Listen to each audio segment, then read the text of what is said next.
m'appelle Hélène Vivian. Je suis à Diges, c'est un petit village de Bourgogne situé en Puisay-Forterre. Je fais de l'apiculture depuis 2005.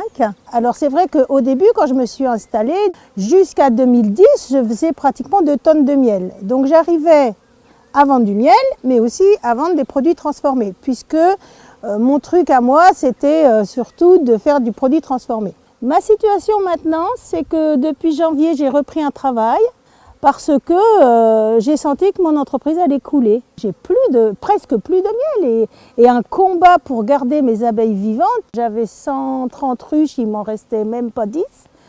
Donc à chaque fois, il faut que je refasse des essaims. À chaque fois, c'est une énergie.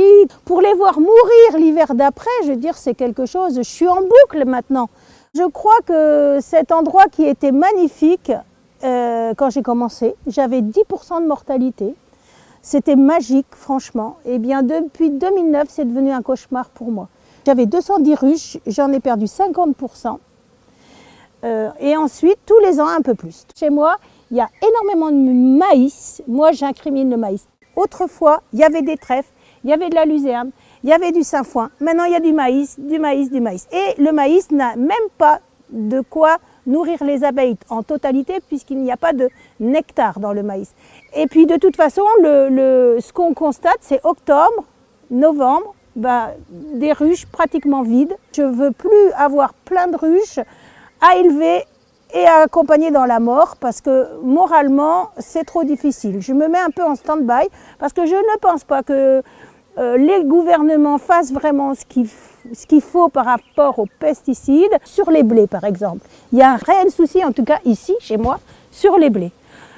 Depuis quelque temps, j'ai une ruche sur 3 qui perd toutes ses butineuses, c'est-à-dire 40 000 abeilles d'un coup mortes qui reviennent à la ruche et qui sont mortes en pleine saison. Pourquoi? Parce qu'il y a des pucerons. La belle affaire. Avant, quand il y avait des pucerons, les abeilles troussaient les pucerons, faisaient du miel de blé et puis on n'en parlait plus. Mais maintenant, on leur apprend à mettre des pesticides, alors pesticides et les abeilles meurent. Ça dérange qui? Personne, les apiculteurs, ils sont si petits, 3% de 4% des agriculteurs, que qui s'en soucie, les petites boîtes qui meurent toutes seules sans faire de bruit dans les champs. Donc voilà, moi j'incrimine ça parce qu'en 2009, tout allait bien. Et le Cruiser, Bayer, est sorti en 2009.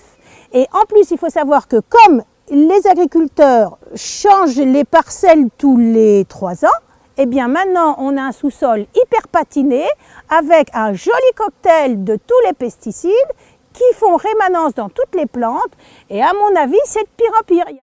Moi, je dis souvent aux gens, quand vous allez en grande surface, n'achetez que les miels de producteurs. Les miels de producteurs, ils sont marqués au fond.